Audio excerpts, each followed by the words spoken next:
Learning Japanese is hard. Assuming you understand what I'm saying, as English speakers, we only need to know 26 letters. But to watch anime without subtitles, there's a lot of hurdles to overcome. Level 1, Hiragana. Perhaps it was one of the Studio Ghibli films, or one of the animes with bad dubs that set you on the road to Japanese fluency. But the first step towards this destination is learning characters called hiragana, which serve as the primary fundamental building blocks of Japanese. At first glance, the 46 characters look intimidating and troublesome to remember, but with enough practice, getting sa and ki mixed up a couple times, you can now pronounce most Japanese words written in hiragana. What worked for me was to remember the characters using stories. I'll share some of mine. For la, I visualized a person about to sit down on a seat, but at the last second realized there was bird poop on it. What a lucky person for being vigilant.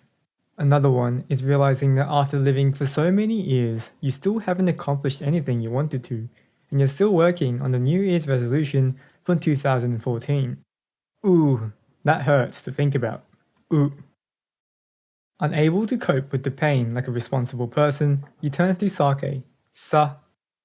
While it may seem over the top at first, from experience, I found out the more detailed, the more visual the story is, the more likely you're going to remember. That's 3 hiragana characters down, only 43 to go. Level 2, Katakana. For manga readers or newspaper enthusiasts, you're gonna have to learn another 46 characters called Katakana. Phonetically, katakana and hiragana sound exactly the same, but katakana is used for things that are foreign, like Japanese being a simple language. But if you manage to learn both hiragana and katakana, you should be proud. Recognizing 96 characters in Japanese, you are now equipped with the ability to read ramen in katakana at the ramen shop. Level 3, Dots and Circles. If you've seen this in a meme or a manga, you'd recognize the katakana character ko. Unfortunately, the 2 dots placed in between isn't because the author is a punctuation fanatic, but rather marks called dakuten, which are placed on the top right of 20 hiragana and katakana characters, giving it a completely different pronunciation. But if you look at the chart and remember the patterns for each row, it should make it easier. There's also the circle called handakuten, but it only applies for 5 katakana and hiragana, and changes the start of the pronunciation to a P sound. And if you combine it with the first base sounds, it's not too hard to remember. Level 4, Kanji. If you have bad eyes or sick of cranking your neck forward to read the small furigana next to the kanji, there's 2,000 kanji to be learnt in order to be considered fluent. And even after burning through mountains of pens and bins full of pencil shavings to complete kanji practice sheets, I think we can all relate to how terrible our kanji handwriting looks. Just like whatever doctors are trying to write on a prescription pad. But at least you can finally read the other half of the name of your favorite sushi restaurant. Level 5, Understanding Japanese. At this level, you understand some Japanese words, but not enough to speak fluently. So, as a substitute, you decide to watch a couple episodes of Naruto, classifying it as active listening study. But as you struggle to understand what's happening, you turn on the subtitles in Japanese.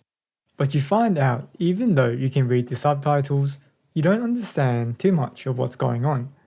And before you know it, the English subtitles come back on, and now you're just watching ninjas fight and calling it studying. Eventually, after a couple hundred episodes, you stop convincing yourself that you're an auditory learner, realizing that you only learnt 4 new Japanese words. 2 of them happen to be names. The other 2 are made up words. None of them are very useful.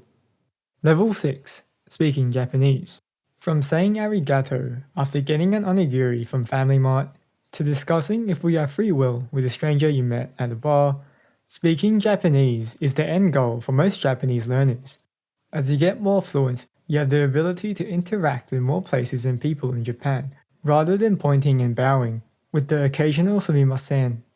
Or, if you never had any interest in going to Japan, you can now turn off the English subtitles so you can actually watch what's going on instead of your eyes flickering between the 2. It takes most people 1 to 3 years to become proficient in the language, and if you keep using it here and there, it's a skill that you'll have for your entire life. So just like getting wisdom teeth out, the earlier the better.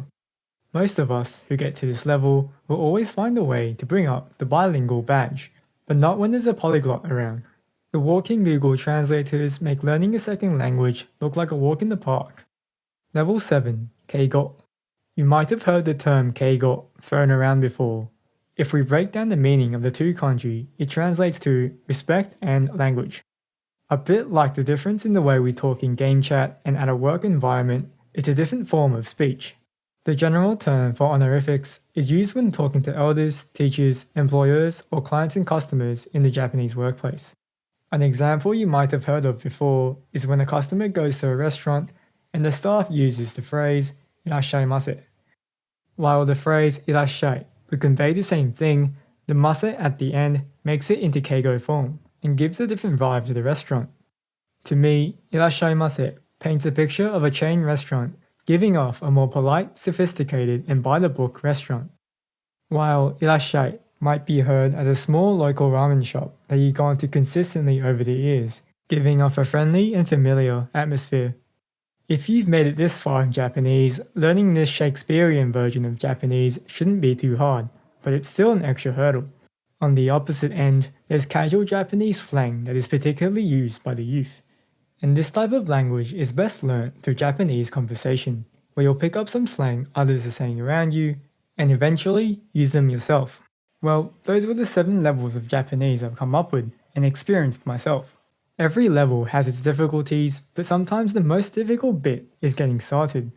While Japanese may seem difficult at first, with enough time it'll get easier as you go. And like with anything worth having, sometimes it just takes work.